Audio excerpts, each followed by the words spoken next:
Do you have any questions about the Revolutionary War? None at all. Sure. My phone is ringing right now. I've got to go get it. Okay. All right? Thanks. Thanks. Bye. Excuse me. Do you have any questions about the Revolutionary War? Do you have any questions about the Revolutionary War? When were you in it? I was not in the Revolutionary War. Which Revolutionary War? The American Revolution. About it. Would you like to know anything new about it? Yeah? What? Why did Benedict the Cardinal do what he did when he did it? You see...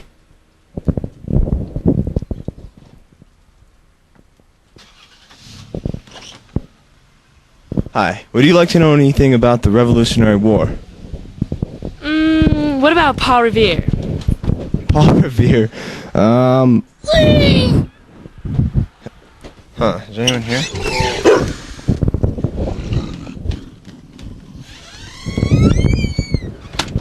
Okay, let's go. Hello, students. Welcome to Homeless Mystery Theater. Today we'll be taking a look-see at the Revolution. Now we'll take a look at taxation without representation that the British unfairly huffed upon the American people. Let's take a look.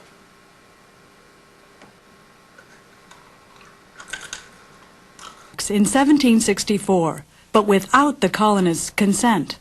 If a government can tax you, then that government can take away your property, your wealth. So any government that overstepped its boundaries in terms of taxation was attacking your fundamental right to hold property. Stamp Act of 1765, the colonists responded with a resounding no. The stamp tax was a wide-ranging tax on all manner of economic life in America. No taxation without representation, blared new dangerous tendency was stirring up in Boston.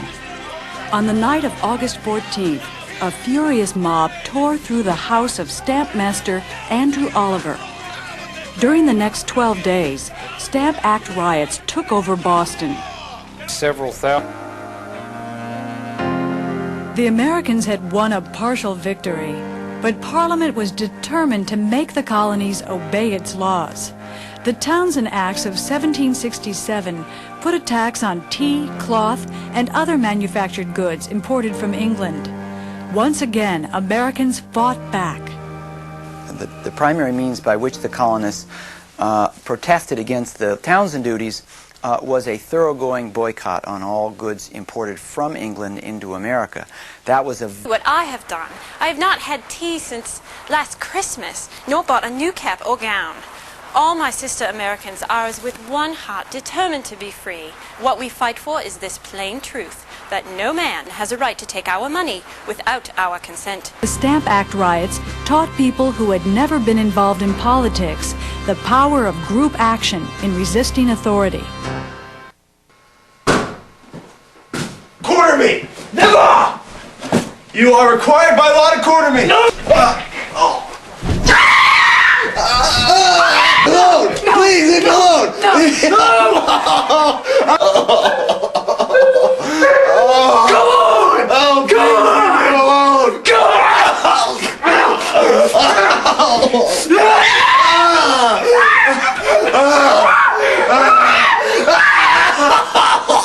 Get up! Get up! Come on, British boy, get up! I can't!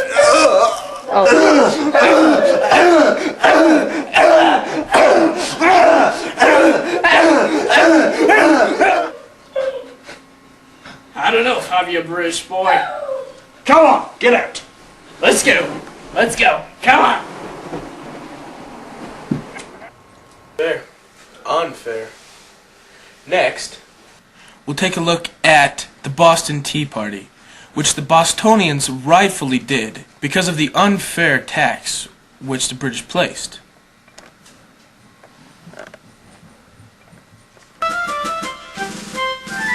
It was easier to build rebellion among the artisans and shopkeepers of Boston than among the wealthy.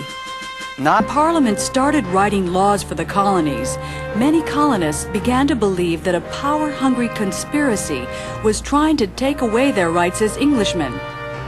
If this was true, then the colonists must resist corruption for the sake of liberty everywhere. Parliament repealed most of the Townshend duties in 1770, but 3 years later it passed a Tea Act. The Tea Act of 1773 would have saved the colonists money, but the issue now was who would rule in colonial America.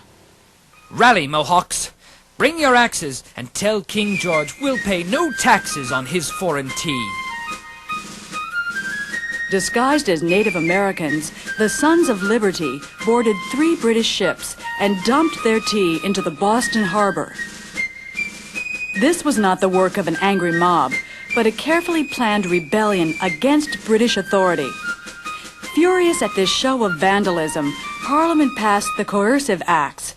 Speaking of Native Americans, this next situation was commonplace during this time and progressively worse as time moved on. Let's take a look.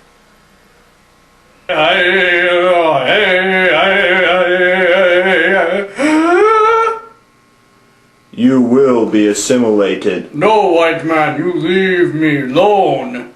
go. Prepare for assimilation. We are white man. Now let's take a look as Paul, Knight Rider Revere, gallivants through the streets, warning the people that the redcoats are coming. One if by land, two if by sea. Awake, my fellow Minutemen! The redcoats are coming! Minutemen, awaken! The redcoats are coming! The redcoats! Help!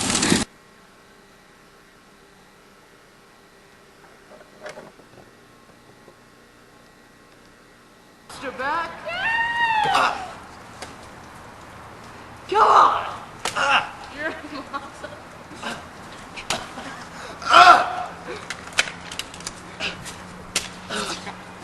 Come on, ugly boy! Die!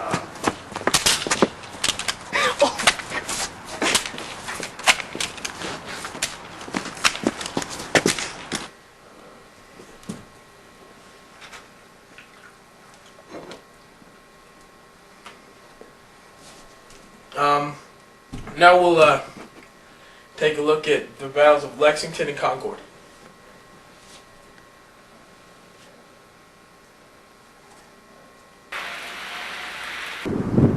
Let's get those bloody wankies!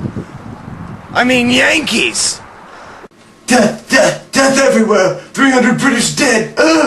70 Minutemen is no match for 1,000 British infantry. And civilians came from nowhere to help the Minutemen in the battle. In the end, there were over 3,000 on the American side. The British are here.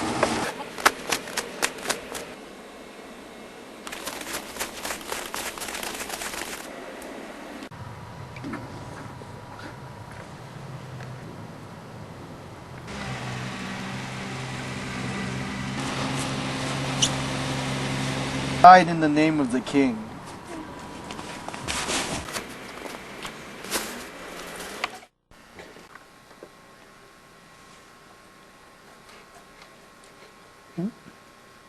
Cannonball!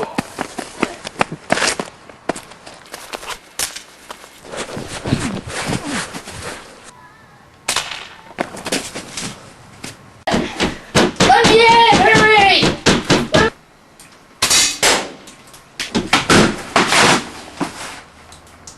Okay, here we go. You ready? Well, students, it's been fun. This is your host, Jeff Bolo, saying thank you and goodbye.